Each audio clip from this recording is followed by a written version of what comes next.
મિત્રો, ગયા સપ્તાહે આપણે ખાટી સિતરા ગામમાં આરોગ્ય અને શિક્ષણની સેવાઓ વિશેની વાત કરી હતી, પરંતુ આ બધું જ ત્યારે શક્ય બન્યું જ્યારે ગામ સુધી રસ્તા બન્યા। રસ્તા જે વિકાસનો માર્ગ પ્રશસ્ત કરે છે, રસ્તા જે ગામ સુધી અનેક સુવિધાઓ પહોંચાડે છે। તો આવો આ ગામના રસ્તા બનવાની સફર કેવી રહી તે જાણીએ।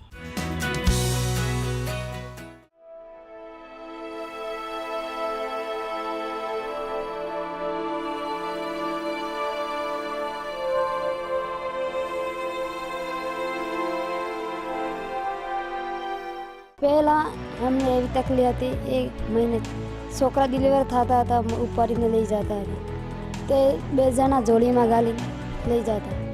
હવે તો એમ્બ્યુલન્સ આવે, બધી ગાડી, ડૉક્ટર આવે, બધા આવે, એટલે ડૉક્ટર પાસે લઈ જાય। પહાડો અને જંગલોની વચ્ચે છુપાયેલ ખાટી સિતરામાં પેઢીઓ વીતી ગઈ, પણ રસ્તાઓ બન્યા ન હતા।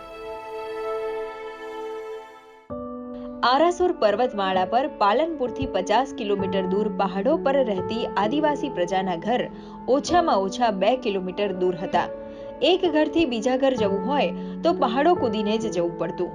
કોઈ પ્રસૂતા કે બીમાર વ્યક્તિને હોસ્પિટલ લઈ જવી હોય તો પણ જોડી કરીને ડુંગરો ઉતરવા પડતા।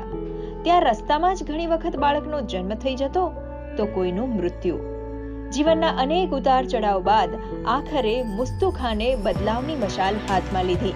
ફોરેસ્ટનો વિકટ પ્રશ્ન હોવા છતાં ગ્રામજનોની ઈચ્છા શક્તિને જોઈ રાજ્ય સરકારે મનરેગા યોજના હેઠળ કાચો રસ્તો બનાવવાની પરવાનગી આપી દીધી અને આખરે ખાટી સિતરામાં નવો સૂર્યોદય થયો।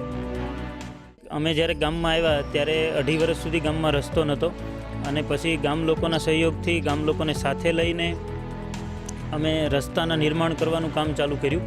એટલે લગભગ ખાટી સિતરાથી ઘોડા 4 કિલોમીટર સુધી લોકોએ પોતાના રોટલા ખાય અને લગભગ 1.5 મહિના સુધી હાથથી રસ્તો બનાવી અને રસ્તાનું કામનું નિર્માણ કર્યું, જે લોક ભાગીદારીનું એક ઉત્તમ ઉદાહરણ છે।